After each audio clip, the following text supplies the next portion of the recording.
내 손에 돈을 쥐고 있어야 마음이 편안해지고 어딘가를 가도 든든합니다.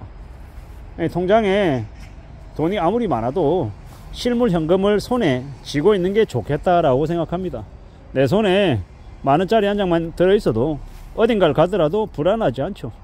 한 2만원 정도 있으면 괜찮겠다 생각합니다. 그 정도 있으면 그래도 뭔가를 하면서 큰 무리 없이 그냥 어딘가를 가도 괜찮을 것 같다라는 생각을 해봅니다. 물론 만원 2만원이면 좀 적긴 하죠. 근데 그래도 만원 2만원도 없는 사람들이 많다라는 거죠. 제가 예전에 이제 이 고독사한 사람들에 대한 이야기를 쓴 어느 경찰관 분의 책을 읽었던 적이 있는데, 그분이 하는 얘기가 그렇게 나쁜 선택을 하는 사람들 지갑에 돈 5만원이 없더라는 겁니다. 그 고독사했던 그 공간에 가면 돈이 없더라는 거예요. 돈이. 왜냐, 이래저래 이제 경제적으로 이제 빈곤하니까 이제 5만원짜리 한 장 들고 있을 만큼의 여유도 안 됐다라는 거죠. 그러다 보니까 이제 그런 선택을 했다라고 그분은 얘기하더라고요. 그분 말씀하시기를 수중에 5만원짜리 2장 10만원만 있었어도 그가 그런 선택을 안 했을 거라고 얘기한다네요. 참 그 얘기 들으면서, 아니 단돈 10만원이 사람의 목숨이 오고 갈 정도의 큰 금액일까 라는 생각을 잠시 해봤습니다. 궁지에 몰린 사람들은 10만원 20만원도 없는 게 아니라 만원 2만원도 없어서 허덕인다고 얘기하죠. 어떤 사람들은 라면 사서 라면을 한 개짜리를 이렇게 반으로 이렇게 나눠서 아침에 반 개 먹고 저녁에 반 개 먹고, 이러고도 일주일을 살고 2주일을 살고 한 달을 사는 사람도 있다고 하더라고요. 설마 그렇게 돈이 없을까 이렇게 생각할 수도 있겠지만 실제로 그런 사람들도 있답니다. 뭐 여러가지 이유들 때문에 말입니다. 그래서 요즘 와서 더더욱 더 드는 생각은 돈이 우리의 삶을 지켜주는 목숨줄이고 우리의 자신감이다라는 생각이 더더욱 더 많이 듭니다. 돈이 없으면 친구 만나자는 이야기도 못하죠. 왜? 내 호주머니에 5천원 밖에 없는데 친구 만나서 커피 한잔 하자, 밥 먹자 얘기 못하죠. 밥 먹으면, 어디 가서 밥 먹으면 5천원으로 됩니까? 라면도 5천원이 안 되는데요. 그냥 김밥집 가서 김밥 한 줄 사면 그냥 5천원. 뭐 그러면 친구 만나서 뭐 김밥 한 줄씩 2줄 먹고 그냥 집에 갈 거냐고요? 아니잖아요. 뭐 그러다 보니까 더더욱 더 돈이 있어야 되더라고요. 어떤 사람들에게는 제가 말하는 5천원, 만원, 2만원이 되게 우습고 하찮게 여기실지 모르겠지만, 또 다른 누군가에게는 하루 끼니를 챙길 수 있는 큰 돈이다 라는 생각도 듭니다. 그렇게 생각해보면 앞으로 우리가 살아가는 삶이 얼마나 좀 이렇게 구질구질할지, 얼마나 처절할지 이제 스스로 막 느껴지는 거죠. 돈 없으면 사람 구실도 못하겠고, 돈이 없으면 친구도 못 만나겠구나 라는 생각이 더더욱 더 드는 거죠.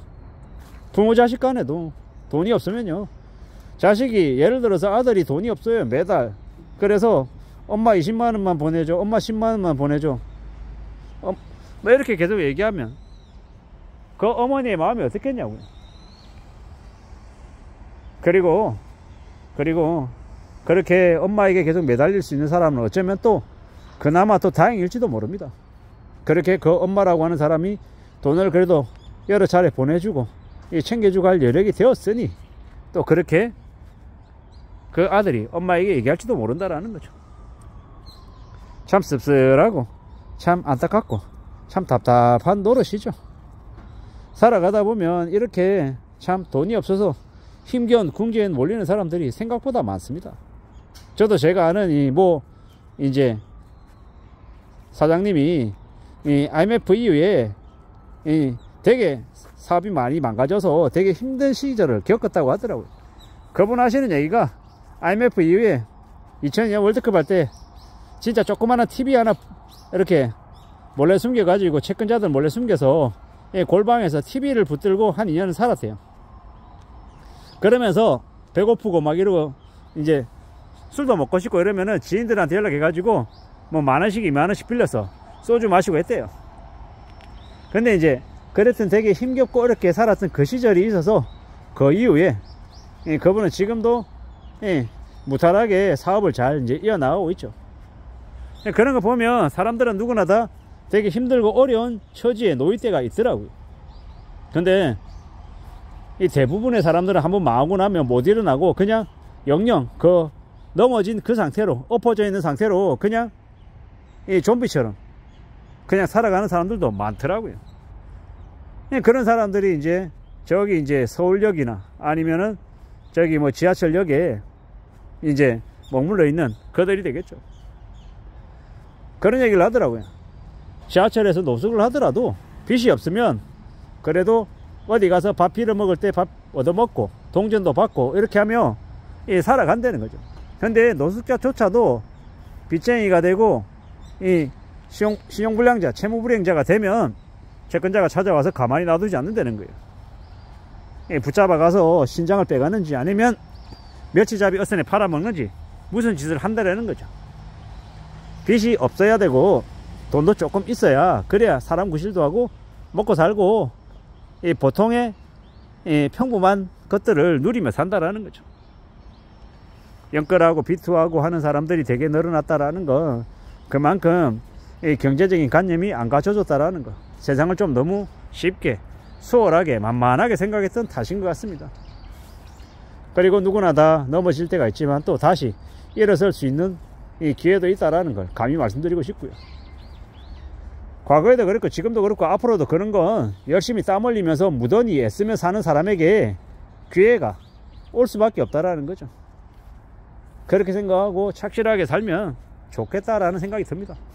저는 저대로 제 스스로 이제 되돌아보면 지나온 시간들이 참 쉽지 않았고 많이 힘들었고 좀 서글프기도 하고 그랬거든요. 그러면서 앞으로는 괜찮을 거냐? 그것도 함부로 장담 못하는 거죠. 지나온 시간들보다는 좀 낫지 않을까라고 조심스레 마음을 먹어보지만 그건 그냥 제 마음일 뿐 앞으로의 시간들이 더 힘겨울 수도 있다라고 생각합니다. 그래서 더 나은 자세로 지내야 되고 더 조심해야 되고 더 마음을 굳게 먹어야 될 것 같죠. 참 살아가는 게 현실이 무진장 어렵다라는 걸 명심해야 될 것 같습니다. 그 어느 누구도 만만하게 잘 먹고 잘 살고 아무 걱정 없이 무탈하게 지내는 사람들은 잘 없더라는 거. 그래서 항상 내 주변 둘러보고 함부로 경거망동하거나 자만하거나 까불지 않아야 될 것 같다라고 생각합니다. 조심해야 되고 좀 더 낮은 자세로 지내고 항상 대비하고 대응하는 것들이 더욱 필요한 것 같습니다. 그렇게 살아야 그래야 내 삶도 지키고 나의 가족들도 지킬 수 있는 것 같습니다.